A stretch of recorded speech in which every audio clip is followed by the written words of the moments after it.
ॐ स्थापकाय च धर्मस्य सर्वधर्मस्वरूपिणे अवतारवरिष्ठाय रामकृष्णाय ते नमः। स्वामी विवेकानंद के भारत में दिए हुए भाषणों में से एक माई प्लान ऑफ कैंपेन। इसका जो पॉइंट हम डिस्कस कर रहे थे, स्वामी जी कह रहे हैं कि उपनिषद का भारत में प्रचार करना है। क्यों करना है? पहले तो स्वामी जी कहते हैं कि जितने भी देश है सभी देशों का एक केंद्र बिंदु है, सभी देशों का एक प्राण जहाँ पे है। एक कहानी स्वामी जी बताते हैं कि वो पहले वो छोटे हम थे बच्चे, तो हमने वो राक्षसों की वो सब कहानियाँ पढ़ी होंगी।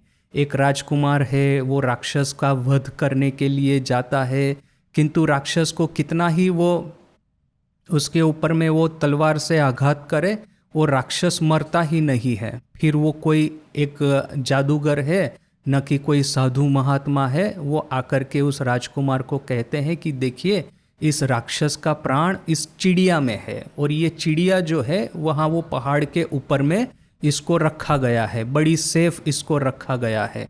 जब तक वो चिड़िया जिंदा रहेगी तब तक आप राक्षस का कुछ नहीं कर पाएंगे। तो अच्छा, फिर राजकुमार क्या करता है, कैसे भी करके at the end of a long adventure वो वहाँ पे जाता है, चिड़िया का वध करता है, साथ में ही राक्षस मर जाता है। तो क्या है कि राक्षस का प्राण उस चिड़िया में था, उस पक्षी में था। जब तक वो पक्षी नहीं मरेगा, आप कितना ही उस राक्षस को मारते रहिए, राक्षस मरेगा नहीं। अभी जैसे कि रामायण में भी है कि रावण के एक के बाद एक सिर भगवान राम काटते गए, रावण मरता ही नहीं है, दूसरा एक नया सिर खड़ा हो जाता है। फिर विभीषण ने क्या कहा कि रावण का प्राण है उसकी नाभि में है, नाभि में तीर मारिए तो वो मर जाएगा। तो भगवान राम ने जैसे नाभि में तीर मारा, वो रावण मर गया। तो क्या है कि ये राक्षस होते हैं, वो इजीली मरते नहीं है, उनका प्राण होता है उनकी नाभि में या तो कोई चिड़िया में, ना कि और किसी जगह पे। जब तक वो नहीं मरेगा तब तक वो राक्षस मरेगा नहीं। अभी इसी उदाहरण को थोड़ा सा रिवर्स करके हम देख सकते हैं। स्वामी जी कहते हैं कि जितने भी देश है, जितनी भी ग्रेट सिविलाइजेशन है, उन सबका एक केंद्र बिंदु है, और ये केंद्र बिंदु पे जब तक आघात नहीं होता है तब तक वो देश मरता नहीं है। तो भारत का प्राण, भारत का केंद्र बिंदु है धर्म। जब तक धर्म जीवंत है तब तक भारत भी जीवंत है। और यदि भारत का नए तरह से नव उत्थान करना है, भारत का नव जागरण यदि करना है, तो आपको इसी धर्म को पुनर्जीवित करना होगा। अच्छा, धर्म का कोई निधन तो होता नहीं है, धर्म अपने से तो सो नहीं जाता है, किंतु जो धर्म का पालन जो होता है समाज में, लोगों के प्रैक्टिकल लाइफ में, डे टू डे लाइफ में, वो धीरे धीरे करके उसका ह्रास होता है, उसमें कमी आ जाती है। इसके लिए वो धर्म जो है समाज में से अदृश्य होने लगता है। समाज में डे टू डे लाइफ में, प्रैक्टिकल लाइफ में फिर से धर्म के जो जीवंत प्रिंसिपल है, हिंदू धर्म के, सनातन धर्म के, उसको वापस लेके आइए, वेदांत और उपनिषद को वापस लेके आइए। देखिए कि भारत किस तरह से फिर से प्राणवंत हो उठता है। तो ये थीम हमारी चल रही थी। अभी देखिए कि स्वामी जी इसमें आगे क्या कहते हैं। The first work that demands our attention is that the most wonderful truths confined in our Upanishads, in our scriptures, in our Puranas must be brought out from the books, brought out from the monasteries, brought out from the forest, brought out from the possession of selected bodies of people, and scattered broadcast all over the land, so that these truths may run like fire all over the country, from north to south and east to west, from the Himalayas to Comorin, from Sindh to the Brahmaputra। ये एक ही sentence Swami ji वहाँ पे stage के ऊपर में खड़े रह के चिल्ला करके बोले होंगे। सोच लीजिए कि क्या प्राणायाम की कैपेसिटी चाहिए होगी इतना लंबा सेंटेंस जोरों की आवाज़ में बोलना, क्योंकि उस समय ये माइक वगैरह तो थे नहीं कि आप यहाँ पे मृदु स्वर से बोले और पूरे हॉल में ये स्पीकर सिस्टम के माध्यम से सबको सुनाई दे। तो देखिए यहाँ पे स्वामी जी क्या कहते हैं, जो कार्य हमारा सबसे पहला अटेंशन मांग लेता है, जिसके ऊपर में हमको सबसे ज़्यादा ध्यान देने की ज़रूरत है, वो है कि हमारे उपनिषद में जो महत्व सत्य है, हमारे उपनिषद के जो फर्स्ट प्रिंसिपल है, हमारे शास्त्र के, हमारे पुराणों के, उनको उस किताबों में से बाहर निकालना होगा। ये मठ जिसमें कि यह सब किताबें सुरक्षित है, उस मठ में से, उस आश्रमों में से, उस मंदिरों में से इस सत्य को बाहर निकालना होगा। जिस वन में साधु ऋषि मुनि तपस्या करते थे, जिन्होंने इस सत्यों का साक्षात्कार किया है, उस वन में से, उस जंगल में से उस सत्यों को बाहर निकालना होगा। ये जो कुछ चंद चुनिंदा लोग हैं कि जिन्होंने अपना पूरा जीवन वेदांत को समर्पित किया है, जो लोग एक ग्रुप बना करके तपस्या करते हैं किसी आश्रम में न कहाँ पे, उनके पास में से ये सत्य को कलेक्ट करना है and scattered broadcast all over the land. ये पूरे भारतवर्ष में, और सिर्फ भारतवर्ष में ही नहीं, स्वामी जी कहते हैं कि मैं सिर्फ ये नहीं चाहता कि भारत का पुनरुत्थान हो, वो तो बड़ी छोटी बात है मेरे लिए। मैं चाहता हूँ कि India must conquer the world with its spirituality. Bharat अपनी आध्यात्मिकता से पूरे विश्व पे विजय प्राप्त करे। तो यहाँ पे जब स्वामी जी कहते हैं कि ये जो महत्व सत्य है, ये जो उपनिषद का जो महावाक्य है, उसको इस वनराजी में से, इस पहाड़ पर्वत में से, गुफाओं में से, आश्रमों में से, मठ में से, मोनेस्टरीज में से कलेक्ट करो और पूरी पृथ्वी पे इसको स्कैटर कर दो, पूरी पृथ्वी पे इसको बिखेर दो, पूरी पृथ्वी पे इसका प्रचार करते रहो, सो दैट दिस ट्रूथ में run like fire all over the country. जिसकी वजह से ये महावाक्य, ये महत उपदेश पूरे देश में, पूरे विश्व में दावाग्नि की तरह फैल जाए। North to south, east to west, उत्तर से दक्षिण तक, पूर्व से पश्चिम तक, हिमालयास टू केमोरिन, सिंध टू ब्रह्मपुत्रा। हिमालय से ये यहाँ पे श्रीलंका, फिर ये सिंध से ब्रह्मपुत्रा, और ये हिमालय से यहाँ पे ही क्यों, आप north pole to south pole, यहाँ पे वो जापान से लेकर के अमेरिका, यह पूरा स्पेक्ट्रम जो है पृथ्वी का, पूरी पृथ्वी पे इस सत्यों को बिखेर दो, सत्यों को बांट दो, लोगों को इस सत्यों का प्राप्त करके पुनर्जीवन प्राप्त होने दो। अच्छा, पूरी पृथ्वी की बात अभी छोड़े, सिर्फ भारतवर्ष के बारे में सोचे या तो फिर पूरी पृथ्वी के बारे में सोचे। प्रश्न हो सकता है कि स्वामी जी ने ऐसा क्यों कहा कि उपनिषद के जो महावाक्य है उसके माध्यम से ही भारत का पुनरुद्धार होगा, भारत का पुनर्जीवन होगा, या तो फिर पृथ्वी पे कहीं पे भी ये पददलित जनताएं हैं, पृथ्वी पे कहाँ पे भी सफरिंग है, पृथ्वी पे जहाँ पे भी यह जो निराशा हताशा है, सभी लोग वेदांत के इस सत्यों का आश्रय लेकर के अपने जीवन को पुनः फिर से वे लोग उत्तिष्ठत जागृत, ये जो नींद से, जो तमस की नींद में जो डूबे हुए हैं, उसमें से उठ करके सत्व के रास्ते पे आगे बढ़ सकते हैं। What is the power of Upanishad? Upanishad में ऐसी कौन सी शक्ति है जो कि हमको ये करने के लिए प्रेरणा देती है? तो यदि इस प्रश्न का उत्तर हमको पाना होगा तो थोड़ा सा डीपर एनालिसिस करना होगा। पहले मैं ये पैराग्राफ पूरा कर लेता हूँ, इसके बाद में हम ये देखते हैं कि उपनिषद में ऐसा तो क्या है कि पूरे विश्व को, पूरे भारतवर्ष को पुनः जीवित कर सकता है, पुनः उसकी ये जो पुरातन भव्यता है उसके चरम शिखर पर इसको स्थापित कर सकता है। What is the deeper power of उपनिषद? पहले हम ये देख लेते हैं पूरा पैराग्राफ। आगे स्वामी जी क्या लिखते हैं? Everyone must know of them because it is said this has first to be heard, then thought upon and then meditate upon. सबको इसको सुनने दो, सबको इसके बारे में जानने दो। क्यों? क्योंकि कहा गया है कि ये जो उपनिषद के महावाक्य है, पहले उनको सुनना है, फिर उसके बारे में सोचना है, फिर उसके ऊपर में ध्यान करना है। श्रोतव्यो मंतव्यो निदिध्यासितव्यो। ये ऐसा कहा गया है। Let the people hear first and whoever helps in making the people hear about the great truth in their own scriptures can not make for himself a better karma today.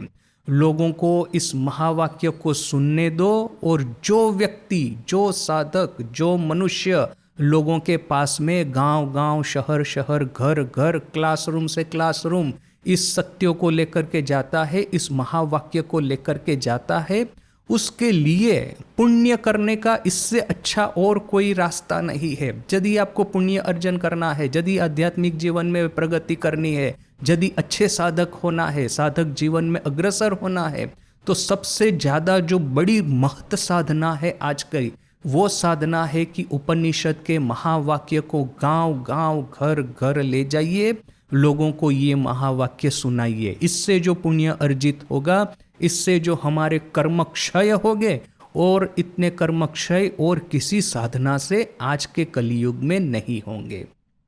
तो अभी ये प्रश्न आता है हमारे सामने कि ऐसा तो ये महावाक्य में क्या है, अहम ब्रह्मास्मि, इसके भीतर में क्या है जो कि सिर्फ मनुष्य को ही नहीं, पूरी सभ्यता को एलिवेट करता है, पूरी सभ्यता को इवॉल्व करके हायर स्टेजेस ऑफ डेवलपमेंट की ओर ले जाता है।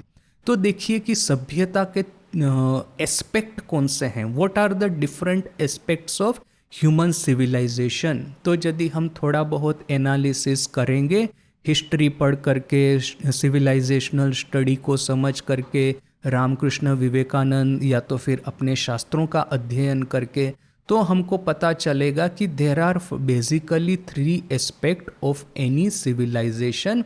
कोई भी सोसाइटी है, कोई भी समाज है, देश है, सभ्यता है, उसके 3 एस्पेक्ट होते हैं। सबसे पहला एस्पेक्ट है spiritual aspect. What is the spiritual aspect? आध्यात्मिक पहलू। क्या है वो? मनुष्य का ईश्वर के साथ में रिलेशन, मनुष्य का ईश्वर के साथ में संबंध। अभी वो संबंध कोई भी हो, वो चाहे द्वैत में विश्वास करता हो, अद्वैत में विश्वास करता हो, जैनिज्म है, सिखिज्म है, इस्लाम है, कोई भी फिलोसॉफी है उसमें वो विश्वास करता हो, कोई भी साधना है, ज्ञान मार्ग, कर्म मार्ग, भक्ति मार्ग, कोई भी मार्ग ले लीजिए, कोई ना कोई रिलेशन उसका ईश्वर के साथ में होना चाहिए। साकार, निराकार, ईश्वर, आत्मन, ब्रह्मन, वॉटएवर। एक पूरा वर्ल्ड लिटरेचर है, पूरे विश्व में कोई भी जगह पे जाएंगे आपको धर्म के नाम पे कुछ ना कुछ डेवलपमेंट तो देखने को मिलेगा ही। तो ये है मनुष्य का डिविनिटी के साथ में रिलेशन, ये हो गया स्पिरिचुअल एस्पेक्ट। दूसरा है सोशल एस्पेक्ट। हम लोग मनुष्य है, वो ऐसा वो जो वेस्टर्न ये होता है ना सोशल स्टडीज़, उसमें कहा जाता है human is a social animal यानी कि मनुष्य जो है एक सामाजिक प्राणी है। हम भी तो एक एनिमल ही है, जैसे कि ये कुत्ता, बिल्ली, हाथी, बाघ, या तो फिर ये कोई भी है, जितने भी पशु है दूसरे, हम भी तो एक पशु ही है। But we are social animal, जो कि हमारे में एक 1 एक्स्ट्रा एडेड है ये कि हम लोग रिलेशनशिप बनाते हैं, और हमारी जो रिलेशनशिप होती है वो हमारी साइकोलॉजिकल हेल्थ के लिए, हमारे डेवलपमेंट के लिए बड़ी महत्वपूर्ण है। कुछ स्टडीज़ मैंने इसके बारे में पढ़े हैं। मनुष्य का जो बच्चा होता है, एक ह्यूमन चाइल्ड होता है, उसका जो डेवलपमेंट पीरियड होता है सबसे लंबा होता है। क्यों? जैसे कि अभी जैसे गाय को, बच्चे को जन्म देते हुए हमने देखा होगा, गाय का बच्चा जैसे ही जन्म लेता है कुछ ही 1-2 दिनों में ही वो खड़ा होना भी सीख लेता है, और अपनी माँ का अनुसरण करके वो माँ का दूध तो पीता है, किंतु माँ का अनुसरण करके पीछे पीछे घूमता भी है। वो सब कुछ विदिन अ वीक और सो वो सीख लेता है, भले ही चाहे वो अभी उसका जन्म हुआ हो। तो गाय का बच्चा है, किसी भी पशु का बच्चा है, बड़े ही अल्प दिन में ही उसको अपनी रक्षा करना सीख लेना होगा, बड़े ही अल्प दिनों में ही इसको अपनी माँ है, पिताजी है, उसको फॉलो करना सीख लेना होगा। मैंने पहले भी एक बार उदाहरण दिया था, एक वीडियो मैंने नेशनल जियोग्राफिक पे देखा था। वहाँ पे एक नेवला है, नेवला ना कि ऐसा ही कोई एक प्राणी, वो उसकी माँ उसको जन्म देती है। अभी होता क्या है कि ये जो जगह है जहाँ पे ये जन्म देती है माँ, वहाँ पे बहुत सारे सांप रहते हैं और ये सांप ये बच्चे को खाने के लिए हमेशा उत्सुक रहते हैं। अभी बच्चे को क्या है, जैसे ही उसका जन्म हुआ है वैसे ही उसको दौड़ना शुरू कर देना होगा और दौड़ करके एक जो चोटी जैसा है, छोटी सी हिल जैसा, उसके ऊपर में उठ जाना होगा। यदि वो उसके ऊपर में नहीं उठेगा तो ये जैसे ही वो दौड़ना शुरू करता है, कितने सारे सांप, सैकड़ों सांप उसका पीछा करते हैं और ये बच्चा बेचारा दौड़ रहा है। सोच करके देखिए, हम लोग यदि ऐसी परिस्थिति में होते, अभी तो जन्म हुआ है और अभी प्राण बचाने के लिए दौड़ना शुरू करना है, यदि ये बच्चा थोड़ा सा भी यदि अटक जाएगा रास्ते में तो सीधा ये सांप आकर के उसको खा लेगा। जो बच्चा जिसमें स्ट्रेंथ है, जो वो पहाड़ के ऊपर में चढ़ गया वो बच गया, बाकी सब बच्चे मर गए। तो ये क्या है कि nature is red in tooth and claw, अर्थात कि ये प्रकृति है, उसके नाखून और उसके दांत ये लोगों की, प्राणियों की हत्या करके उनके लहू से लाल रंगे हुए हैं। तो ये पशुओं में है कि बहुत ही जल्दी उनको बच्चे का जन्म होने से ही अपनी रक्षा करना सीखना होगा, खाना इकट्ठा करना सीखना होगा। जबकि मनुष्य का बच्चा है, आप देखेंगे कि 12-15 साल की उम्र तक वो अपने माँ पिताजी के ऊपर में डिपेंडेंट रहता है। ये यदि कोई वॉर टोन कंट्रीज है, सूडान फुदान में चले जाइए, सतत युद्ध होता रहता है, वहाँ पे भी बच्चों को एटलीस्ट 6 से साल तक तो अपने पेरेंट्स के ऊपर में फुल्ली डिपेंड होकर के रहना पड़ेगा। उन बच्चों को आप रास्ते में छोड़ दीजिए तो वो अपना बचाव नहीं कर पाएंगे। तो ये मनुष्य का, ये बच्चे का डेवलपमेंट पीरियड है, मनुष्य के बच्चे का अपने पेरेंट्स पे ये डिपेंडेंस है अपनी जान की रक्षा करने के लिए, वो बहुत लंबा है। क्यों? क्योंकि सर्वप्रथम तो मनुष्य का ब्रेन जो होता है वो बड़ा ही कॉम्प्लिकेटेड है और बड़े ही कॉम्प्लिकेटेड ब्रेन को डेवलप होने में समय भी लगता है। दूसरा कि जो मनुष्य के जो पेरेंट्स जो होते हैं, ह्यूमन पेरेंट्स, वो अपने बच्चे की रक्षा करने के लिए बड़े ही तत्पर रहते हैं, अपने बच्चे पे बड़ा ही गहरा उनको प्रेम होता है। इसके लिए ये प्रेम की वजह से ही ये प्रकृति जो है, इवोल्यूशन जो है, ये इवोल्यूशन बड़ा ही कैलकुलेटिंग है उसका बुद्धि। वो थोड़ा सा भी आपके कैलकुलेशन में इधर उधर नहीं होने देगा। वो देखेगा कि ये नेवले का बच्चा है, उसको यदि बचना है तो इमीडिएटली उसको दौड़ना शुरू कर देना है। तो फिर उसकी माँ के भीतर में उस बच्चे के प्रति इतना कंपेशन, इतना प्रेम नहीं है। जबकि मनुष्य का बच्चा है, उसको मैच्योर होने में, अपनी आत्मरक्षा करने में 12 से 15 साल इजीली लग जाएंगे। तो मनुष्य के पेरेंट्स का अपने बच्चों पे इतना गहरा प्रेम रहता है कि 12-15 साल तक इजीली उसकी रक्षा करेंगे। और ज़्यादातर तो हम देखते हैं कि पूरा जीवन भर हम अपने माँ बाप पे, जब तक माँ बाप जिंदा है तब तक कभी कभी तो हम उन पे डिपेंडेंट रहते हैं, उनके प्रेम के हम लोग बड़े ही आशा रख के बैठे हैं। तो ये ह्यूमन लाइफ जो है उसमें ये रिलेशनशिप है, बड़ा ही इम्पोर्टेंट पार्ट, बड़ा ही इम्पोर्टेंट उसका एस्पेक्ट है। कुछ समय पहले मैं कुछ आर्कियोलॉजिकल एविडेंस पढ़ रहा था, आर्कियोलॉजिकल आर्टिकल, उसमें लिखा था, अभी हमको तो पता है कि मॉडर्न थियरी के अनुसार ये एप में से होमोसेपियंस का इवोल्यूशन हुआ है। पहले ये होमो इरेक्टस, उसके बाद में ये होमोसेपियंस, बहुत सारी प्रजातियों में से आखिर में आज का जिसको मॉडर्न ह्यूमन कहते हैं, होमोसेपियंस, वो आया है। अभी ये एक जगह पे ये जो आर्कियोलॉजिस्ट है उन्होंने एक ग्रेव, यानी कि ये जो मुर्दे, डेड बॉडी को जिसमें गाड़ते हैं, वो एक ग्रेव खोजा। उसमें देखा उन्होंने कि जो वृद्ध हो गए हैं, इस तरह के कुछ डेड बॉडीज थे उसमें। अभी उसका एज जो है वो हड्डियों को टेस्ट करके पता चलता है। यदि आप बहुत पुरानी कोई डेड बॉडी खोज निकालेंगे तो उसमें तो हड्डियां ही रहेगी, किंतु हड्डियों की एग्जामिनेशन करके आप समझ पाएंगे कि ये जो डेड बॉडी है वो किस उम्र की है। आपको एक रेंज पता चल जाएगा, 8-10 साल के बच्चे की है, 12-15 साल के युवान की है, 30-40 साल के, 30-35 साल के मिडल एज पर्सन की है, उसका जेंडर क्या है, बहुत कुछ पता चल जाता है ये हड्डियों की एग्जामिनेशन करके। उसका डाइट कैसा रहा होगा, उसकी लाइफस्टाइल कैसी रही होगी, क्योंकि ये इन्वेस्टिगेटिव टूल जो है अभी अपने पास में काफ़ी सोफिस्टिकेटेड है। तो ये जो आर्कियोलॉजिस्ट है उन्होंने ये जो कुछ स्केलेटल मिले तो वो स्केलेटन्स का उन्होंने एग्जामिनेशन प्रारंभ किया तो वे लोग आश्चर्यचकित हो गए कि ये जो डेड बॉडी या तो ये जो पर्सन होगा वो उसको कोई डिसीज़ हुआ था और डिसीज़ होने के बाद में ये काफ़ी लंबे समय तक ये बचा रहा था।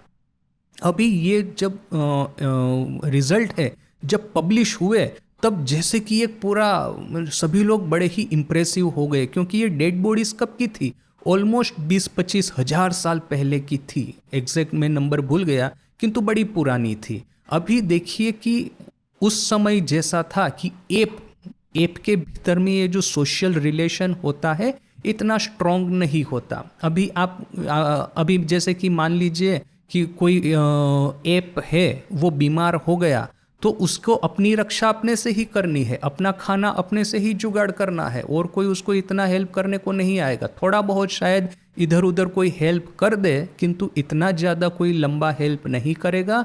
ये बीमार एप जो है कुछ ही समय में वो मर जाएगा।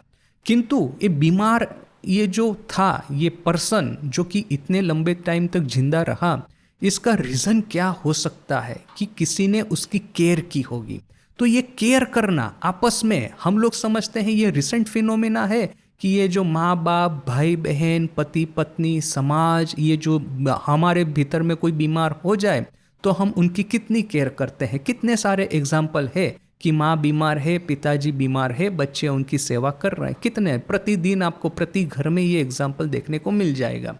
तो बीमार है और लंबे समय तक टिकते हैं वो तभी संभव है जबकि आपकी स्नेह से कोई केयर करने वाला होगा। तो ये आर्कियोलॉजिस्ट ने ये जो स्केलेटल खोजा तब उनको पता चला कि इतने हजार साल पहले से ही ये जो सोशल बॉन्डिंग है कि कोई बीमार है उसकी केयर करना है आउट ऑफ लव, ये उस समय से प्रारंभ हो गया था। तो ये हम लोग जो है हम लोगों में मनुष्य सभ्यता में होमो सेपियंस स्पीसीज में एक दूसरे की केयर करना, एक दूसरे के प्रति सहानुभूति रखना, एक दूसरे के प्रति प्रेम रखना, ये बड़ा ही फंडामेंटल है हमारे इवोल्यूशन के लिए। देखिए कि पहली बार ये मनुष्य ने शिकार करना प्रारंभ किया तो आप सोच लीजिए कि हमारा जो बॉडी अभी उस समय के जो ह्यूमंस थे वो आज के ह्यूमन से काफ़ी फिजिकली स्ट्रॉन्ग थे। हम लोग क्या है आजकल पूरा वो सेडेंटरी लाइफस्टाइल हो गया है आज की सभ्यता का, किंतु उस समय में जबकि हम लोग हंटर गैदरर्स थे आज से 15,000 साल पहले 20,000 साल पहले, तो फिर उस समय तो क्या था कि अपना फिजिकल स्ट्रेंथ बहुत ज़्यादा था। किंतु हम हंटर गैदरर्स हैं और जब हम शिकार करने के लिए जा रहे हैं सामने शेर आ गया तो हमको शेर को मारना है। हाउ इज़ इट पॉसिबल कि शेर की जो शक्ति है, शेर भी आजकल के शेर की तरह नहीं थे, वो सेबर टूथेड एक शेर आता था, उसका ये जो दांत होता है आधे फुट लंबा होता था, उसकी वो जिसके ऊपर में वो बिठा देगा अपना मुंह वो उसका वो हो गया कल्याण, उसके शरीर के 2 टुकड़े करे बिना वो छोड़ेगा नहीं।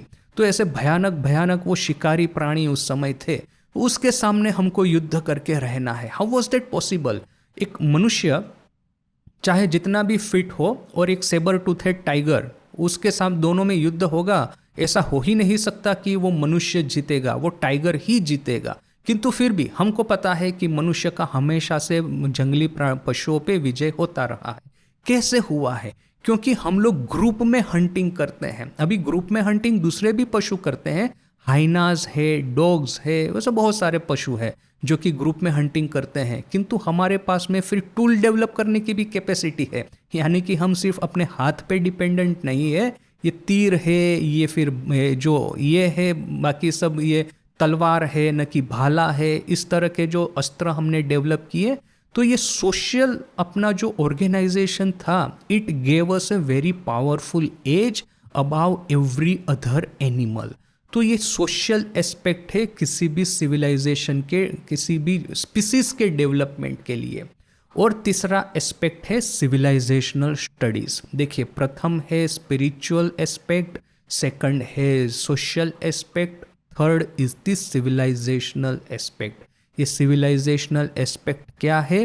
तो हमारी ये जो हायर थिंकिंग फैकल्टी है, इसका इस्तेमाल करके हमने ऑर्गेनाइज्ड रिलीजन डेवलप किए, हमने फिलोसॉफीज डेवलप की, हमने आर्ट डेवलप किया, हमने पोएट्री डेवलप की, हमने ये स्टोरीज लिखी, हमने ये साइंस डेवलप किया, इंजीनियरिंग, टेक्नोलॉजी, मैन्युफैक्चरिंग।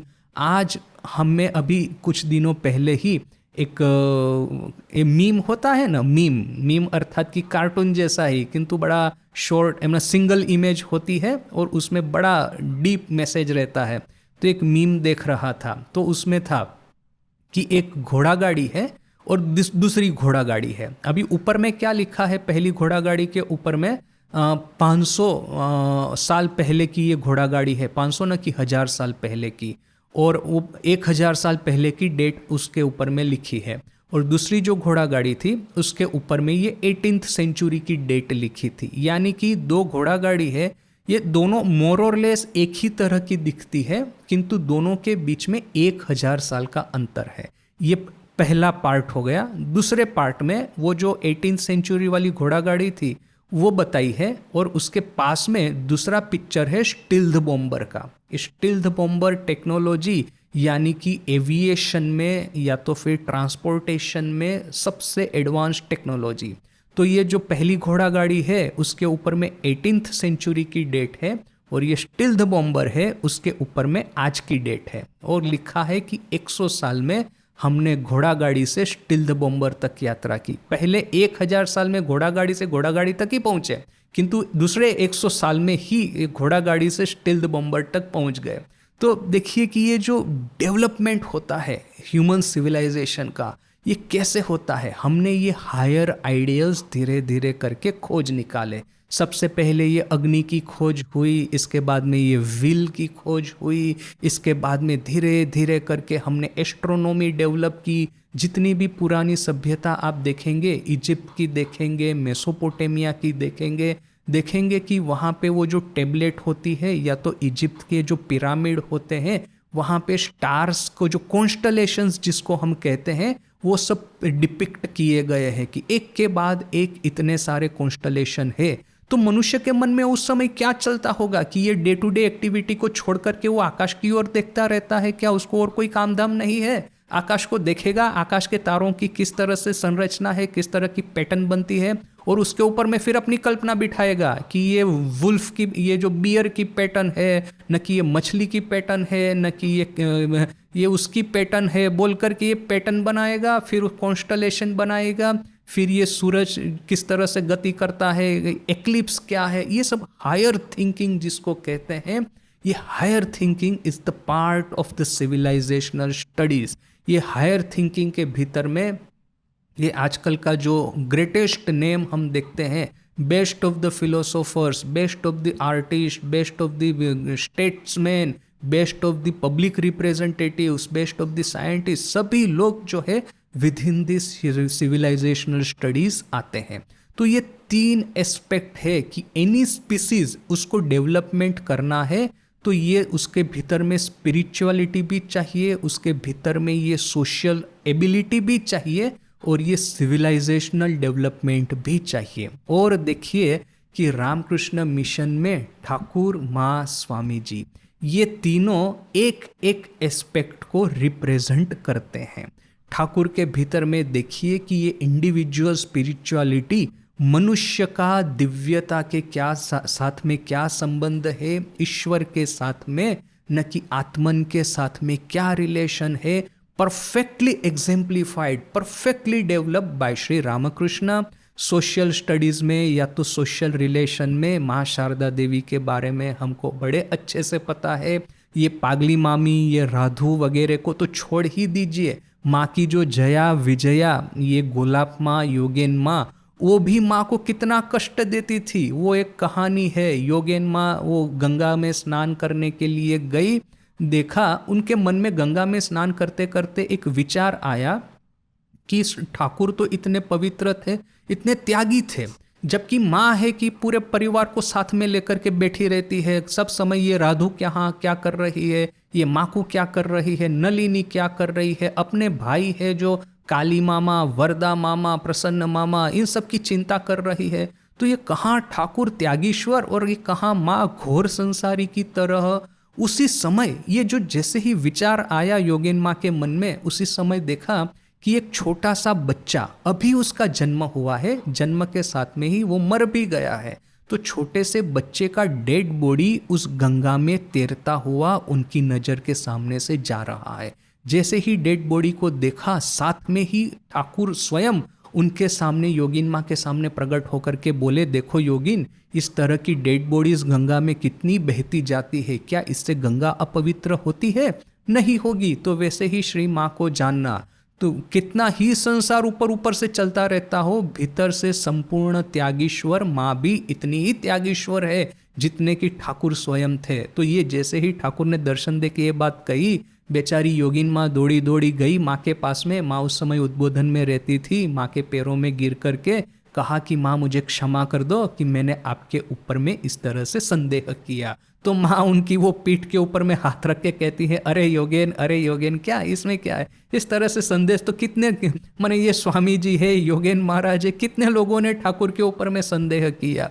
संदेह करके संदेह का निराकरण करना, यही तो है आध्यात्मिक जीवन में हमारी प्रशस्ति का मार्ग उज्जवल करता है। एक बार ठाकुर कहाँ पे गए थे, तो 2-3 लोग ठाकुर को एक जेंटलमैन थे, ठाकुर को प्रश्न कर रहे हैं, प्रश्न के ऊपर में प्रश्न कर रहे हैं और ठाकुर बड़े खुशी से उत्तर भी दे रहे हैं। तो पास में एक आदमी बैठा था, वो कहते हैं उस आदमी को, दूसरे को जो प्रश्न कर रहा था, अरे तुम मान लो ना, बार बार प्रश्न क्यों करते हैं? वो जो कहते हैं, अर्थात ठाकुर जो कहते हैं उसको स्वीकार कर लो, प्रश्न ठाकुर को प्रश्न करने की क्या जरूरत है? वैसे ही ठाकुर इस आदमी के ऊपर में नाराज हो गए, कहा कि शेकी शुद्ध मैंने नेवा, माने ये क्या बोल रहे हो, सिर्फ आंख बंद कर स्वीकार कर लेना, ये तो बिल्कुल गलत है। ये तो यानी कि ठाकुर भी पसंद करते थे कि कोई उनको प्रश्न करे। तो देखिए कि ये जो फैमिली में रह कर के माँ ने जो उदार हृदयता दिखाई, फैमिली में रह कर के माँ ने जो प्रेम दिखाया सबके ऊपर में,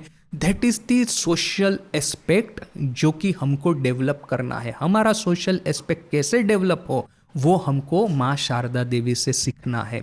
और सिविलाइजेशनल एस्पेक्ट हमको पता है, स्वामी विवेकानंद स्वयं फिलोसॉफी कहो, न कि साइंस कहो, न कि आर्ट कहो, न कि म्यूजिक कहो, जो कि हायर एंडिवर है पूरे ह्यूमन सिविलाइजेशन में, खोल के देख लीजिए किसको हम सबसे ज़्यादा सम्मान देते हैं। कोई बहुत बड़ा गायक है जैसे ये कालिदास थे, न कि उनके गुरु थे, न कि कोई बहुत बड़ा राजनेता है, कोई बहुत बड़ा जनरल है, कोई बहुत बड़ा फिलोसोफर है, कोई बहुत बड़ा साइंटिस्ट है, कोई बहुत बड़ा जिसने की कंट्रीब्यूशन किया है, एक्सप्लोरर है, एडमंड हिलेरी है, न कि कैप्टन कुक है, वगैरह वगैरह।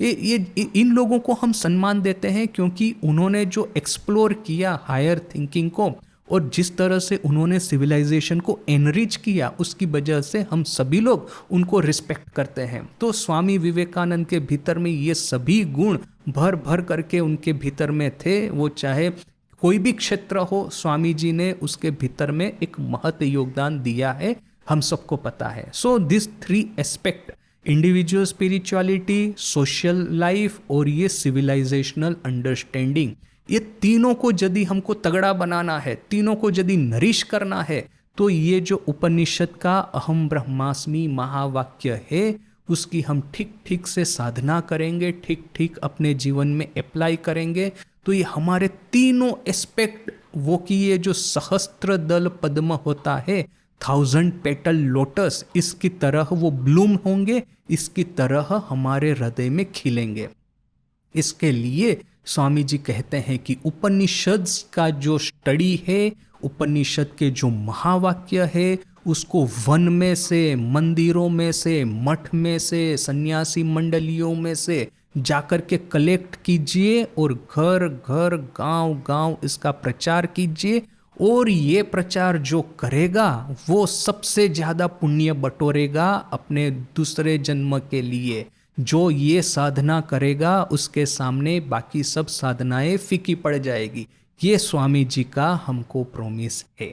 तो ये हो गया कि स्वामी जी कहते हैं कि उपनिषद का प्रचार किसी देश की उन्नति के लिए क्यों करना है, माने आध्यात्मिक उन्नति के लिए करना है, वो तो समझ में आता है, किंतु स्पीसीज लेवल इवोल्यूशन जो है, यदि आज हम, एक समय था कि हम एप स्पीसीज में थे, उसके बाद में होमो इरेक्टस और होमो हेबिलिस, दिस दैट, बहुत सारी इंटरमीडिएट स्पीसीज आई है। Today we are homo sapiens.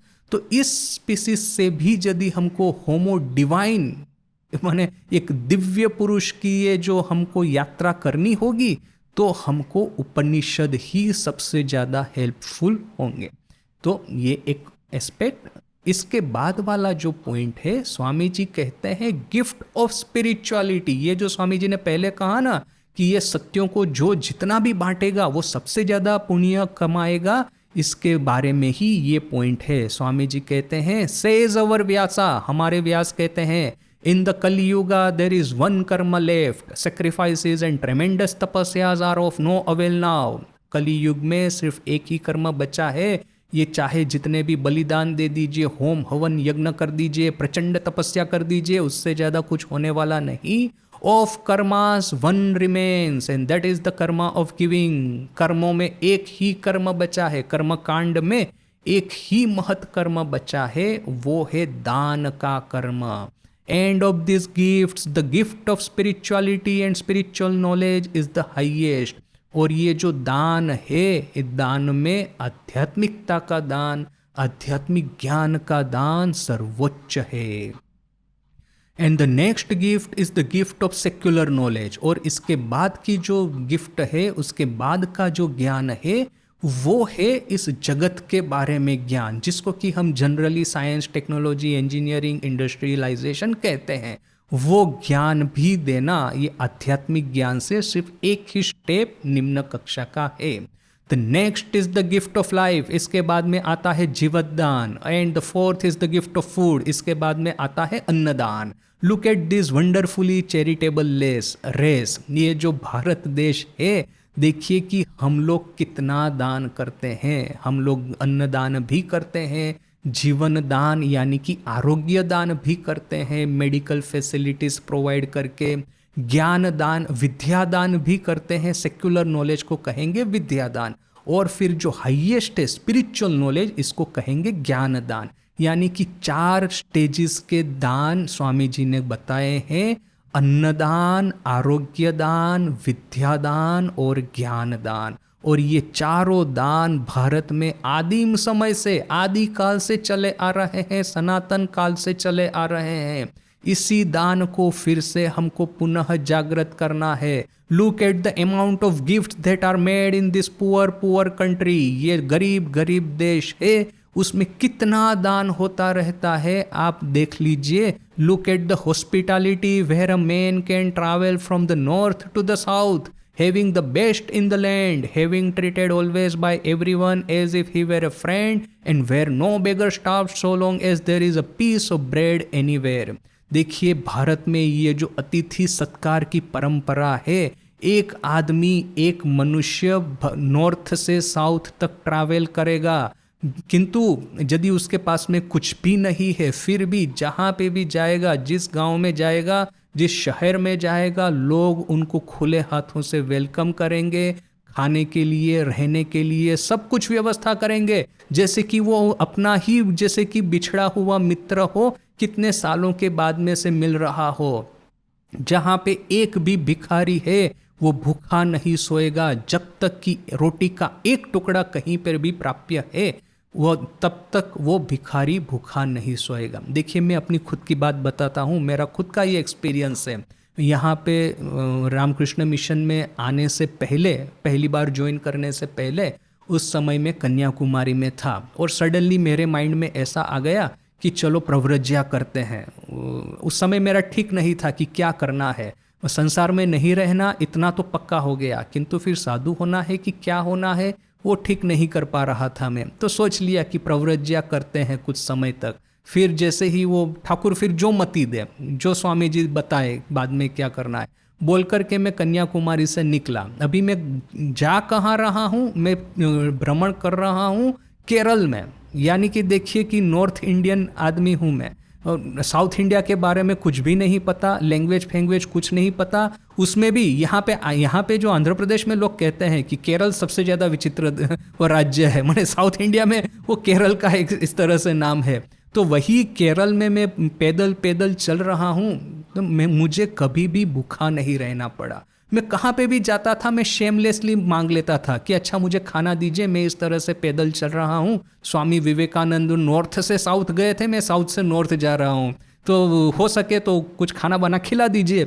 कितने लोगों ने मुझे मदद की है। एक लड़का था मेरे साथ में, ऐसी मित्रता हो गई, मुझे अपने घर ले गया। गांव है, और देखिए हम लोग तो नॉर्थ इंडिया से, खास करके मैं गुजरात से आता हूँ, तो गुजरात में ऐसे कोई जलाशय वगैरह मैंने नहीं देखे। ये पौंड होता है, लेक होता है, तो केरल में तो पौंड है, लेक है, जलाशय है, जहाँ पे भी जाए वो उसमें कमल खिले रहते हैं। इतना सुंदर लगता है। वो जो कहते हैं ना गॉड्स ओन कंट्री, वो उसकी वो जो ट्रैवल उस एडवर्टाइजमेंट है उसमें ये लोग लिखते हैं, literally is a very beautiful state. तो उसका जो गांव था, जलाशय है चारों ओर, उसमें कमल के बाद कमल खिले हैं। उसके घर पे ले गया, घर पे मुझे रहने दिया। फिर हम सुबह शाम वो जलाशय में स्विमिंग करने को जाते थे। मैं बहुत अच्छा स्विमर था उस समय, तो मैं सुबह शाम उसमें स्विमिंग करता रहता था। वो जो ठंडा पानी है और ऊपर में वो सुबह का सूरज प्रकाशित हो रहा है, ऐसा लगता था कि I am living in heaven. कोई भी रिस्पॉन्सिबिलिटी नहीं है, खाने की कोई चिंता नहीं है।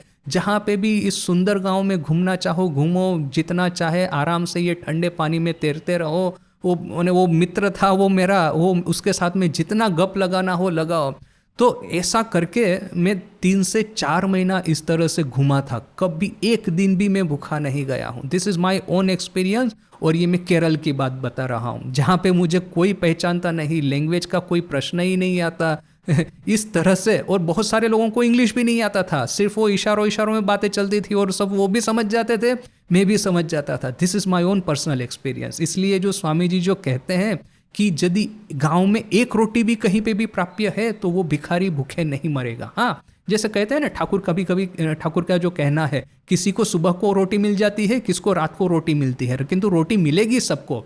तो ये जो दान करने की ये जो विशाल हृदयता है इस भारत देश में है, तो इसी दान को आज हम ज्ञान दान में परिणत करें। उपनिषद के ये जो सत्य है उसको सबके भीतर में इसका प्रचार करें। अन्नदान या तो फिर ये आरोग्य दान या तो फिर ये विद्या दान से भी कहीं ज़्यादा पुण्य हमको उपनिषद का प्रचार करके, महावाक्य का प्रचार करके प्राप्त होंगे।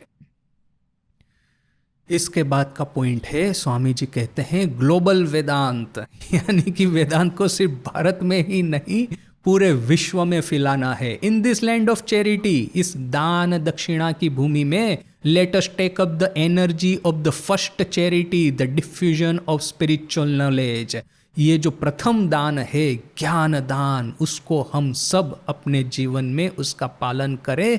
And that diffusion should not be confined with in the bounds of India. और ऐसा नहीं है कि सिर्फ भारत में ही महावाक्य का प्रचार करे, it must go out all over the world. पूरे विश्व में इसका प्रचार होना चाहिए। This has been the custom, यही तो हमारी पुरानी परंपरा है। Those that tell you that Indian thought never went outside of India, those that tell you that I am the first sannyasin who went to foreign lands to preach, do not know the history of their own race. जो लोग आपको कहेंगे कि पहले, आज से पहले कभी भी उपनिषदों का ये महत्व संदेश भारत की सीमाओं को लांघ करके विदेश में प्रचारित नहीं हुआ है, जो लोग आपको कहेंगे कि मैं सर्वप्रथम सन्यासी हूँ जिसने कि महावाक्य का प्रचार पूरे विश्व में किया है, वे लोगों को अपने देश का इतिहास बिल्कुल भी पता नहीं है। Again and again this phenomenon has happened, बार बार ऐसा होता आ रहा है। Whenever the world has required it, this perennial flood of spirituality has overflowed and diluted the world. जब भी विश्व को आवश्यकता आन पड़ी, ये सनातन प्रचंड प्रवाह, आध्यात्मिकता का प्रचंड प्रवाह, उसने पूरे विश्व में फैल करके पूरे विश्व को इस अमृतमय महासागर में डुबो दिया है। ठाकुर कहते हैं ना स्वामी जी को कि अमृत का सागर है, उसका पान तुम कैसे करोगे? तो स्वामी जी कहते हैं मैं उसके किनारे पे खड़ा रहूंगा और झुक करके संभाल पूर्वक उसमें से धीरे धीरे करके वो पान करूंगा। ठाकुर कहते हैं भाई ये अमृत का सागर है, उसमें गिरने से तुम मरोगे नहीं, अमर हो जाओगे। उसमें सीधा डूब जाओ और पूरा अपने को इसके भीतर में डुबो दो। तो वैसे ही ये अमृतमय महासागर की जो लहरें पूरे विश्व को प्लावृत कर देगी और विश्व इससे अमर ही हो जाएगा। कोई सुनामी की तरह विश्व का नाश नहीं होगा। Gifts of spiritual knowledge can be made with the gifts of political knowledge can be made with the blast of trumpets and the march of cohorts। ये पॉलिटिकल ज्ञान है, ये जो राजनैतिक ज्ञान है, ये मॉडर्न सिविलाइजेशन यदि आपको देनी है तो आप बड़े बड़े वो शंख भेरी बजा करके आर्मीज है या तो फिर ये शस्त्र लेकर के जाने वाले सैनिक है, उसके माध्यम से आप ये जो पॉलिटिकल सिस्टम है उसका फैलावा कर सकते हैं। कम्युनिस्ट कहेंगे कि मुझे दूसरे देशों में कम्युनिज्म फैलाना है, कैपिटलिस्ट कहेंगे दूसरे देशों में कैपिटलिज्म फैलाना है। मैनचेस्टर की मिल के लिए मार्केट चाहिए। भारत वाले तो इतना अच्छा कपड़ा बनाते हैं, वस्त्र बनाते हैं, वो सिल्क का एक अंगूठी में से पूरा वस्त्र पसार कर सकते हैं, इतना वो एकदम फाइन विविंग होता है। तो मैनचेस्टर मिल का कपड़ा कौन लेगा? तो पहले तो ये भारत में जाकर के उसके जो जितने भी राजा रजवाड़े हैं, नवाब है, ये मुगल है, सबको हरा दो। उसके बाद में ये जितने भी कारीगर हैं उनके अंगूठे काट डालो, फिर ये भारत में ये जो फाइन वस्त्र है बनना बंद हो जाएगा। उसके बाद में ये मैनचेस्टर की मिल का जितना कपड़ा हम भारत में बेचेंगे सब लोग खरीदना शुरू कर देंगे। तो ये था उनका पावर कि उन्होंने पहले तो ये नेवल ये सेलर्स को लेकर गन बोट लेकर के आए। ब्रिटेन का डिप्लोमेसी क्या कहलाता था? Gun boat diplomacy. तो ये गन बोट लेकर के आए, मुगल फुगल को हरा दिया, कब्जा कर लिया पॉलिटिकल, और फिर ये अपना जो मैन्युफैक्चरिंग है उनकी मिल का, उनकी फैक्ट्रीज का, वो सब भारत में लेके आए। बहुत सारे लोग कहते हैं अच्छा भारत में तो ब्रिटिश लोगों ने आकर के बहुत सारा अच्छा कार्य किया, उन्होंने मॉडर्न साइंस भारत में लाए, रेल रोड लाए, टेलीग्राफ लाए, न कि टेलीग्राम लाए वगैरह वगैरह। तो ये सब आया, उसके पीछे में जो हमको जो कॉस्ट पे करनी पड़ी है, हमको जो लहू से, अपने सीने के लहू से उसको भरपाई करना पड़ा है, वो तो देखिए। यानी कि ब्रिटेन का नॉलेज भारत में आया तो सही, किंतु भारत का हृदय चीर करके कितना लहू उसने बहाया है। Gifts of secular knowledge and social knowledge can be made with fire and sword. अग्नि और तलवार के माध्यम से ये सेक्युलर नॉलेज है या तो फिर ये सोशल नॉलेज है, वो आप उसको फैला सकते हैं। But spiritual knowledge can only be given in silence like the dew that falls unseen and unheard yet bringing into bloom masses of roses। किंतु ये जो आध्यात्मिक ज्ञान है वो मौन रूप से ही, नीरव रूप से ही आप दे सकते हैं। जैसे कि सुबह की ओस ये गुलाब के फूल पे जब पड़ती है और उसकी जड़ें दृढ़ होती है, उसको पोषण तत्व प्राप्त होते हैं और फिर गुलाब का पौधा जो है कितने सारे गुलाब उसमें फैलते हैं। तो इसी तरह से गुलाब को पता भी नहीं चलेगा कि सुबह की ओस उसके ऊपर में गिर रही है, इतना जेंटली ये ओस उसके ऊपर गिरती है। मैं जब राजकोट में था तो वहाँ पे वो टेरेस पे एक गार्डन बनाया था, तो ये गार्डन में ये गुलाब के फूल वगैरह रखे थे। तो अभी सर्दी का समय है, मैं अर्ली मॉर्निंग ऑफिस में चला आता था, तो आकर के पहले ही मैं गार्डन में जाता था। गार्डन में जाकर के देखता था कि ये गुलाब के फूलों के ऊपर में वो झाकड़ के जो बिंदु होते हैं वो पूरे जम गए हैं और इतना सुंदर दिखता था, जैसे छोटे छोटे मोती है वो गुलाब की पंखुड़ियों के ऊपर में आप चिपका दिए हैं, ऐसा दिखता था। तो वो सब समय में इस तरह से वो जो झाकड़ के बिंदु को देखता हूँ गुलाब के ऊपर में, वो स्वामी जी की ये जो लाइन है मैं याद करता हूँ। गुलाब को पता भी नहीं है कि ये ओस उसके ऊपर में घिर रही है, उसको ये कर रही है, पोषक तत्व दे रही है, उसको परिपुष्ट कर रही है, इतना जेंटली इसके ऊपर में गिरता है। अभी कंपेयर टू दैट मेरे पास में वो पाइप था, वो जो स्प्रेयर था एक, जिससे कि मैं वो पानी छिटका करता था। अभी वो स्प्रेयर से मैं वो पानी डालूंगा तो एकदम वो पौधे हैं इधर उधर होना शुरू हो जाएंगे, और जो गुलाब के जो कि पुराने हो गए हैं गुलाब, यानी कि जो खिल करके धीरे धीरे करके वृद्धावस्था की ओर जा रहे हैं, उसकी पंखुड़ियाँ जो है इस स्प्रे में उड़ जाएगी। क्यों? क्योंकि अभी उनकी पंखुड़ियों में जान नहीं रही है, वो मुरझाने को आए हैं। तो ये स्प्रे जो है वाटर का, पानी का, वो तो जोरों से होगा तो पंखुड़ियाँ उड़ जाएगी, वो फिर उसका जो स्टेम मात्र है वो रह जाएगा। जो कि नया नया गुलाब खिला है उसकी पंखुड़ियाँ ही इस स्प्रे का जो फोर्स है उसको सहन कर पाएगी। तो ये हम लोग जो है स्प्रे करके वो पानी डालते हैं, पुराना गुलाब है, मुरझा हुआ गुलाब वहीं पे खत्म हो जाएगा, जबकि ये ओस जो है ये स्प्रे से भी ज़्यादा काम करती है, और कितना ही मुरझा हुआ गुलाब हो उसको भी तनिक भर हानि नहीं पहुंचाती। तो ये है डिफरेंस कि आध्यात्मिक जीवन यदि आध्यात्मिक ज्ञान देते हैं ओस की तरह है, मुरझा हुआ गुलाब भी उसको भी कोई हानि नहीं होगी। जबकि ये जो पॉलिटिकल नॉलेज, सेक्युलर नॉलेज, ये आर्मी के द्वारा, मिलिट्री के द्वारा, गन बोट के द्वारा जो स्प्रेड किया जाता है वो हमारे द्वारा किए गए हुए वो वाटर स्प्रे की तरह है, जो कि जो कमज़ोर होगा गुलाब, जो कि ये कमज़ोर सभ्यता होगी उसका वहीं पे वो ध्वंस हो जाएगा। This has been the gift of India to the world again and again. ये भारत की इस विश्व को बार बार दी गई गिफ्ट है, दान है, दक्षिणा है। ये पहले बुद्धिज़्म आया, उसके बाद में वेदांत स्प्रेड हुआ, साउथ ईस्ट एशिया में जाएंगे तो रामायण महाभारत की कहानियाँ आपको कितनी ही देखने को मिलेगी। तो बार बार भारत में से ये आध्यात्मिकता गई है, पूरे विश्व को आध्यात्मिक अमृत से प्लावित किया है, और पूरे विश्व को इस ओस, सुबह को गिरने वाली ओस की तरह सिंचित किया है। इसके बाद का जो है अभी हम कल देखते हैं। ओम शांति शांति शांति। हरि ओम तत्सत। श्री राम कृष्णार्पणमस्तु।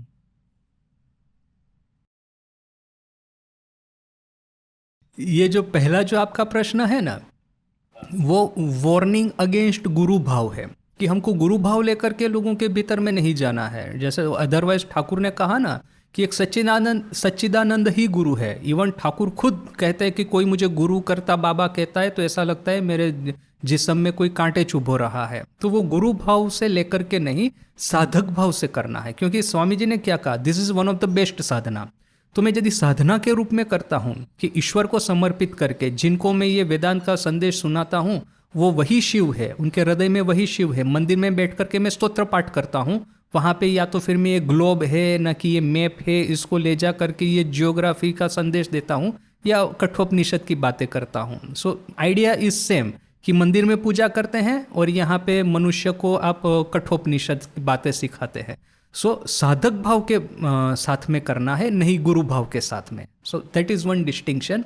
दूसरा कि पूरे विश्व में प्रचार करना और साथ में ही पब्लिसिटी करना, this are two different things. अभी जैसे मैंने जैसे वो सेंट जोसेफ की बात कही थी ना, मैं यहाँ पे गया था, वो वहाँ वो जो कैथोलिक एम्बेसडर जब आया था यहाँ पे दो तीन महीने पहले, 2 महीने पहले, 1 महीने पहले, तो वो मुझे बुलाया था तो मैं वहाँ पे गया था। अभी देखिए कि ऐसा आप यहाँ पे घूमते रहेंगे पूरे वाइजैग में, विशाखापट्टनम में, ऐसा नहीं लगेगा कि इनका बहुत बड़ा कोई प्रेजेंस है क्रिश्चियन लोगों का। किंतु वो जो सेरेमनी थी ये बिशप को आर्च बिशप पे प्रमोट करने की, सीधा 10,000 लोगों को इकट्ठा कर दिया। यानी कि कितना साइलेंटली ये लोग काम करते हैं। वो हम लोग यहाँ पे ब्लैंकेट डिस्ट्रीब्यूशन के लिए जाते हैं तो हम लोग सिलेक्ट करते हैं जितने भी इंटीरियर विलेज है, जो ट्राइबल विलेजेस है, वहाँ पे हमको जाना है। तो जहाँ पे भी ट्राइबल विलेज में जाएंगे ना, हमको एक चर्च दिखेगा ही दिखेगा। मैं रांची की मैंने बात कही थी कि एक बार डिसाइड किया कि सबसे इंटीरियर विलेज में जाना है जहाँ पे कोई नहीं गए हैं, वो उन लोगों का मॉडर्न सिविलाइजेशन के साथ में कोई कॉन्टेक्ट भी नहीं है। ठीक है, गए वहाँ पे, बड़ी कष्ट करके गए। सबसे पहला क्या दिखा, एक बड़ा ही जो पहली ही जो झोपड़ी है उसके ऊपर में 10 फुट लंबा क्रॉस बिठाया है।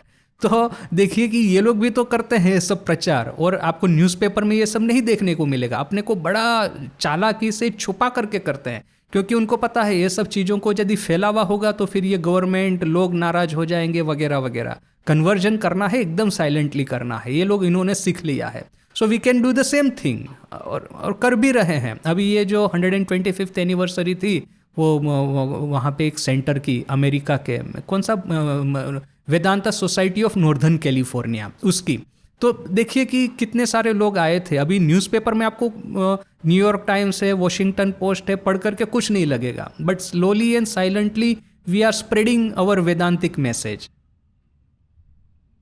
वो जो नेम एंड फेम जिसको कि हम पॉपुलरली कहते हैं, प्रवचन देना है किंतु नेम एंड फेम की अपेक्षा नहीं रखनी, वरना क्या होता है, अभी आप लोगों को मैसेज करते ही रहिए, अपने वीडियो भेजते ही रहिए, फिर फ़ोन करके पूछे अच्छा मैंने वो लिंक भेजा था खोल के देखा कि नहीं, तो वो डिवोटी भी बेचारा झूठ झूठ का उत्तर देगा, हाँ महाराज देखा था बहुत अच्छा लगा।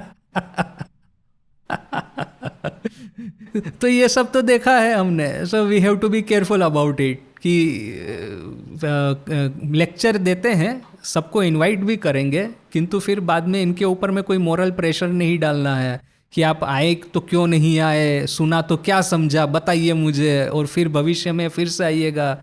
इस तरह से मोरल प्रेशर नहीं डालना ही लो। वो आँख की शर्म, आप गुजराती में कहिए ना, आँखनी शर्म बताइने लोगों बाहे काम नहीं करावानो।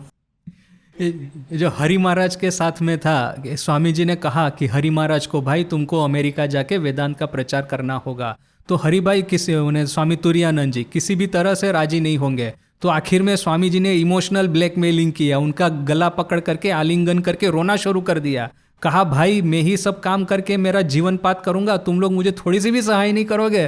तो फिर बेचारे वो हरि महाराज जी वो गल गए, कहते अच्छा ठीक है किंतु मैं जाऊंगा, किंतु मुझे बोलना कुछ नहीं आता है। तो स्वामी जी ने कहा बोलने की जो जस्ट लीड योर लाइफ, लोगों को जीवन दिखाओ। लोगों ने मेरे भीतर में क्षात्रवीर्य देखा है, अभी तुम्हारे भीतर में ब्रह्म तेज देखेंगे, जस्ट लीड द लाइफ। तो हरि महाराज ने शांति आश्रम में जाकर के जो वहाँ पे वो जो टाइम बिताया समय, उसके कितने सुंदर सुंदर रेमिनिसेंस है, आइडा अंसेल के हैं, वो जो इतने बहुत सारे सुंदर रेमिनिसेंस है। सो देखिए कि just lead the life that itself is enough. So जैसा आपने कहा बोथ बोथ मैंने दोनों, देखिए अभी मैं सिर्फ क्लासेस लूँगा और आप मुझे मिलने को आएंगे, मेरा लाइफ नहीं देखेंगे, तो आप मेरे पे विश्वास तो नहीं करने वाले हैं ना। अभी मैं कहूँगा कि ये ब्रह्म सत्य जगत मिथ्या, यहाँ पे मैं 10 भोग की चीज़ें लेके रह रहा हूँ। अब ये देखिए mathematics, social studies which are different subjects, मैं आपको मैथमेटिक्स सिखाता हूँ, I am very good teacher of mathematics, किंतु मेरा पर्सनल लाइफ बड़ा ही डिसोल्यूट है, मेरा मॉरल लाइफ बड़ा ही करप्ट है। It does not matter. As long as I am a good teacher of mathematics, you will come to learn from me. But if I am teaching spiritual truth और फिर मेरा moral life corrupt है, तो फिर आप कभी भी स्वीकार नहीं करेंगे। लेकिन इवन देखिए जो लोग अच्छे डॉक्टर होते हैं, एग्जैक्टली आपने जो उदाहरण दिया ठाकुर ने भी दिया, एक डॉक्टर के पास में रोगी आया, तो डॉक्टर ने कहा तुम एक काम करा कल आकर के मिलना, मैं तुमको कुछ सलाह दूंगा। तो रोगी बेचारा लंबी जर्नी करके आ रहा था, तो दूसरे दिन लंबी जर्नी करके आया, डॉक्टर को मिला, डॉक्टर ने कहा कि ये गुड़ वगैरह है वो मत खाना, मिठाई मत खाना। तो वो रोगी बोलता है तो कल भी बोल सकते थे, आज मुझे इतना लंबा जर्नी करके क्यों बुलाया। तो डॉक्टर क्या कहता है कि मेरे वो वही कमरे में ही वो गुड़ का बहुत सारा गुड़ पड़ा हुआ था, अभी मैं तुमको कहूंगा कि तुम गुड़ मत खाना, तो तुम देखोगे खुद खा रहा है और मुझे खाने को मना कर रहा है। वो अविश्वास आ जाएगा फिर। अब कर सकते हैं, देखिए सुनने वाले लोग नहीं है ऐसा नहीं है आप, बट थिंग इज दैट कि फिर जो सिंसियर साधक है ना, वे लोग आपके पास में नहीं आएंगे। ऐसे हुजूगे पड़े बांग्ला ते शब्द है, मैंने वो जो एक वायरल हो जाते हैं ना कोई लोग, तो वायरल हो जाते हैं तो हो जाते हैं, फिर कोई ये नहीं देखता कि उनका पर्सनल लाइफ कैसा है। 10 लोग बोलते हैं अरे सोशल मीडिया पे उनके पोस्ट बड़े अच्छे चल रहे हैं, तो चलो उनको जा कर के सुने। तो ये भी है एक वायरल फिनोमिना है आजकल का। बट जो लोग आप if you are a sincere aspirant, sincere sadhak, तो फिर आप तो वो सरफेस को भेद करके भीतर में जाने का प्रयास करेंगे ही करेंगे।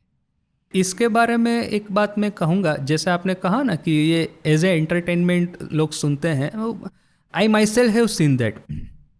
मैंने देखा क्या है, मैं भी ऐसा भी मैं खुद बहुत बार करता हूँ कि कभी अभी टाइम है, फ्री टाइम है, अभी क्या करेंगे, यूट्यूब खोल करके वो चलो सर्वप्रियानंद जी के लेक्चर सुने ना, किसी को सुने, अभी ध्यान होता नहीं है उसके ऊपर में, जस्ट बैकग्राउंड में वो चलता रहता है, अपना माइंड 10 जगह पे भरता है, और फिर सुनने के बाद में क्या याद रहा, क्या प्रैक्टिस करेंगे, उसका कोई ठिकाना नहीं है।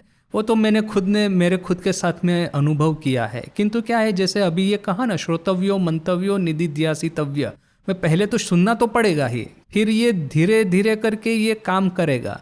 सो क्या है ना कि लोगों से इतना पहले मेरा था कि बहुत अपेक्षा रहती थी, कोई क्लास में आता है तो फिर ये लोग क्या बाद में करते होंगे, उसको प्रैक्टिस करते होंगे कि नहीं करते होंगे, क्या उनका लाइफ में चेंज आता होगा, ठाकुर के पास में आए तो ठाकुर खुद कहते हैं, मास्टर महाशय कहते हैं कि आपके पास जो आते हैं उनका जीवन में कितना परिवर्तन आया है। तो ये अपने क्लास में लोग जो आते हैं उनके जीवन में कितना परिवर्तन आता होगा, वो मैं सोचता था। किंतु अभी मैं जो बात करता हूँ ना, विदाउट एनी एक्सपेक्टेशन करता हूँ, मैं बोल लेता हूँ, फिर आपको उसके साथ में जो करना है that is up to you.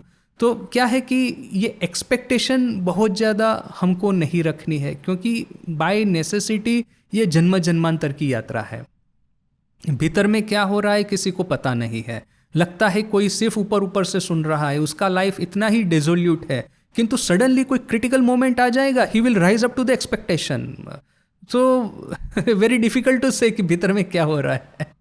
वो माँ का एक सेवक, माँ की इतनी सेवा किया, फिर सडनली क्या सब गड़बड़ हो गया। नाम नहीं लिखा है और किस परिस्थिति में ये हुआ ऐसा भी नहीं लिखा है, किंतु जो हिस्ट्री मुझे समझ में आती है, मतलब जो मैंने पढ़ा है उसके हिसाब से मैं अनुमान कह रहा हूँ कि ये त्रिगुणातीतानंद जी का वो जो कजिन था ना, तो वही जो कि आशुतोष मित्र, जो कि माँ की बहुत सेवा करता था, बाद में वो निवेदिता स्कूल के किसी टीचर के साथ में कुछ हो गया था, तो वो फिर छोड़ के चला गया। अभी ये कहानी जो मैं बता रहा हूँ उसमें नाम वगैरह कुछ नहीं लिखा। तो ये सेवक माँ को छोड़ करके कहीं पे जा रहा है उत्तरकाशी। पहले तो उद्बोधन में ही बाकी सब साधुओं के साथ झगड़ा कर रहा है, फिर वहाँ से निकला उत्तरकाशी गया तो वहाँ के जो बाहर के साधु उनके साथ में झगड़ रहा है। तो कोई किसी ने आकर के माँ को पूछा, माँ आपकी इतनी सेवा की फिर भी ये इतना झगड़ा खोर काम कांचन में मतलब डूबा हुआ, ऐसा क्यों हुआ इसके साथ में? तो माँ ने कहा, पहले तो कहा कि देखो बेटा, और ठाकुर किसको कहाँ से किस तरह से कैसे ले जाए वो हमको पता नहीं है, इसलिए इस तरह का कोई मंतव्य तुम मत करो। किंतु ये लोग जो होते हैं ना, जिन लोगों को ये सब सुन करके आनंद आता है, तो ये आदमी भी माँ को बार बार पूछ रहा है। तो फिर माँ थोड़ी नाराज होकर के बोलती है, देखो मैं जब अपने भाई के घर पे रहती थी, यानी कि ये सब भक्तों के आने से पहले, उसी समय वही मेरे साथ में रहता था, पूरे शरीर पे राख लगा करके मुझे वो मदद करता था। ये बड़ी बड़ी हांडियाँ जो चूल्हे पे रखी है भात बनाने के लिए, मैं तो उसको उतार नहीं पाती, वो उसको उतारता था। तो उसने जो मुझे मदद की, क्या मैं सब भूल जाऊंगी? मैं क्या उसको श्राप दूंगी क्या? तो ऐसा जब माने जोर से कहा तो ये आदमी चुप हो गया। ये हृदय सबसे बड़ा उदाहरण है। हृदय, ये ठाकुर का सेवक, वो आखिर में वो वरानगर मठ में आया था, देखा कि वो शरीर पूरा टूट गया है, हेल्थ खत्म हो गई है, घर घर कपड़े बेच रहा है, किंतु ऐसे ऐसे हृदय को भी ठाकुर ने उठा लिया होगा। वो हाजरा जिसको कि ठाकुर कहते हैं जटिला कुटिला नहीं रहने से लीला पुष्टाई नहीं होगी, ऐसे हाजरा को भी ठाकुर ने उठा लिया होगा। और ठाकुर कहते हैं ना, मारो काटो वाला भाव, ये तमस का सत्व, वो ईश्वर को हमको बचाना ही पड़ेगा। कैसे नहीं बचाएगा देखते हैं। आखेरे केनो तारो ना शंकरी, आखेरे केनो ना तारो देखा जावे गो शंकरी। मैंने आखिर में कैसे मुझे नहीं तारोगी, मैं देख लूंगा शंकरी। वो ठाकुर वो गीत गाते हैं। ठाकुर कहते हैं ना, माए पोए मुकद्दमा धूम हवे राम प्रसाद बोले। माए पोए, माँ और पुत्र में, मुकद्दमा कोर्ट केस होगा, धूम होवे राम प्रसाद बोले, बड़ी धूम होगी। राम प्रसाद कहता है यदि माँ तारेगी नहीं तो कोर्ट में जाके केस करेंगे, फिर जो धूम होगी देख लेना फिर तुम।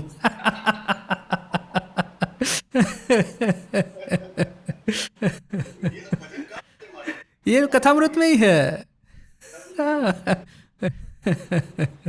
ये ठाकुर का जो भाव है ना कि ईश्वर अपने है, ईश्वर पे जोर कर सकते हैं, ये भाव लेके ये सब भजन गाते हैं। बंगाली में इसलिए तो आनंद आता है। पता नहीं ट्रांसलेशन इतना डेंजरस है, मुझे तो ट्रांसलेशन आता समझ में नहीं आता। देखिए, जो आत्मविश्वास क्यों हमको चाहिए, स्वामी जी कहते हैं उपनिषद में जो सबसे ज़्यादा स्ट्रेंथ, आत्मश्रद्धा जो दिखती है, वो क्यों हमको चाहिए? क्योंकि यदि आत्मश्रद्धा नहीं रहेगी ना तो हम एक अच्छे साधक भी नहीं बन पाएंगे। स्वामी जी कहते हैं, ये 1000 साल से ये रोना धोना जो चलता आ रहा है, हमारी जो जाति को जिसने कि कंप्लीटली कमजोर बना के रख दिया है, वो सब आइडियाज़ को हटा दो, मधुर भाव अभी हटा दो। हालांकि ठाकुर का मधुर भाव इतना श्रेष्ठ था, वो देखने के बाद में भी स्वामी जी ये बात कहते हैं। क्यों? क्योंकि पहले तो आत्मश्रद्धा जगाओ, फिर उसके फाउंडेशन के ऊपर में मधुर भाव चलेगा। आत्मश्रद्धा ही नहीं है, मधुर भाव में चले गए, सब उन्हें कायर हो जाएंगे ना। Strength means will power, strength means will power, कि जब भी ये मन के भीतर में विकार जन्म लेते हैं तो उसको सामने डट करके पवित्रता बनाए रखें। That is the most important thing. उसके बेस के ऊपर में बाकी सब आप बिल्डअप कर सकते हैं। वो जो स्वामी जी कहते हैं ना कि जो भाव में वो ठाकुर का कीर्तन चलता था तो भाव में कितने लोगों को भाव हो जाता था। फिर मैंने ऐसे लोगों का इन्वेस्टिगेशन किया, पता चला जितना ऊंचे उठे हैं भाव में उतना ही नीचे गिरे हैं वासना में। तो ठाकुर ने खुद कहा वो नृत्य गोपाल को कि साधु सावधान। इसलिए यदि त्याग वैराग्य नहीं है, भाव बड़ा ही डेंजरस है। किसी स्त्री के साथ में संस्पर्श हुआ और पूरा उसका भाव जो है, सत्व है, पूरा उड़ गया। वो जो ठाकुर कहते हैं ना, वो कहानी है 1200 नेड़ा 1300 नेड़ी तार साक्षी उदम साड़ी। ये 1200 ये नेड़ा यानी कि ये वैष्णव साधक है, और 1300 नेड़ी यानी कि 1300 वो वैष्णव साधिका है। किस तरह की ये कहानी है? वो वीरभद्र थे, वो जो उनके शिष्य चैतन्य महाप्रभु के 1200 उनके वो शिष्य थे, बड़ा तेज, जहाँ पे भी जाएंगे जो उनका सम्मान नहीं करेगा उसको श्राप दे देंगे। तो वीरभद्र ने सोचा कि ये तो बड़ा डेंजरस है, तो उनका जो तेज इतना है समाज में गड़बड़ करेगा, तो उनका तेज कम करने के लिए वो 1300 थे उनके शिष्य, तो 1300 साधिकाओं को लेके आए और कहा कि ये आपकी सेवा करेगी, सेवादासी होके रहेगी। तो ये 1300 साधक है, वो समुद्र के किनारे ने कहाँ पे बैठे तपस्या करने के लिए। उसमें 100 लोग समझ गए कि ये उनका चाल क्या है, तो वे लोग रात को ही वहाँ से निकल गए। बाकी जो 1200 रहे उन्होंने ये सेवादासी को ग्रहण किया और उनका तेज पूरा खत्म हो गया। वो 1200 बच गए, किंतु उसमें 100 बच गए उसमें। किंतु एक बात मैं यहाँ पे कहूँगा, ये जो आपने कहा ना कि ये जो उपनिषद या तो फिर धर्मशास्त्र सिखाने वाले के जीवन में आपको उसके भी जीवन में तपस्या चाहिए। किंतु देखिए कि अब जैसे मैं टीसी का हमारे ट्रेनिंग सेंटर में ही ये फिलोसॉफी सिखाने के लिए वो एक कॉलेज के प्रोफेसर को बुलाते थे। He was a very good scholar. College वहाँ का प्रोफेसर था, जेंटलमैन था, बड़ी उम्र का था, चेहरा देखने से ही लगेगा कि बड़ा सात्विक उनका है स्वभाव। तो we were very impressed by him. तो क्या है कि गृहस्थ है किंतु साधुओं को सिखाने के लिए आता है। तो क्या है, नॉलेज का अपना एक मर्यादा होती है, अपना एक सम्मान होता है। नॉट नेसेसरी कि आप साधु होकर के, सन्यासी होकर के, गृहस्थाश्रम छोड़ करके तभी आपके पास में ये राइट है। ये जो भागवत पंडित, ठाकुर ने क्या कहा मास्टर महाशय को कि भागवत पंडित को माँ एक पास दे करके रख देती है। क्यों? क्योंकि एक पास रखेगी तो वो संसार में रहेगा, लोगों को भागवत सिखाएगा। तो एक्चुअली ठाकुर मास्टर महाशय के बारे में कह रहे हैं, कथामृत लिखना है तो ये हरि महाराज की तरह न कि अखंडानंद जी की तरह त्यागी हो जाएंगे तो कथामृत कौन लिखेगा? तो एक पास देख करके माँ उनको रखी है। तो वैसे ही अपने जीवन में यदि हमको ऐसा लगे ना, कि कभी भी ऐसा लगे कि किसी को मुझे कथामृत के बारे में बताना है, ठाकुर महास्वामी जी के बारे में बताना है, तो शर्माना नहीं है कि मैं गृहस्थ हूँ कैसे बताऊँ, चलो आश्रम में ले जाओ, साधुओं को मिलाओ। नॉट नेसेसरी, आपने जो पढ़ा है बता दीजिए, ठाकुर का नाम लेके बता दीजिए, कुछ गलत नहीं है। ये भाव प्रचार सेंटर के पीछे में यही तो आइडिया है ना। अपने अहमदाबाद में भी तो बहुत साल तक भाव प्रचार का ही था। रामकृष्ण विवेकानंद साहित्य का प्रचार कीजिए, सेल कीजिए, सेलिब्रेशन कीजिए, उत्सव कीजिए, भजन कीजिए।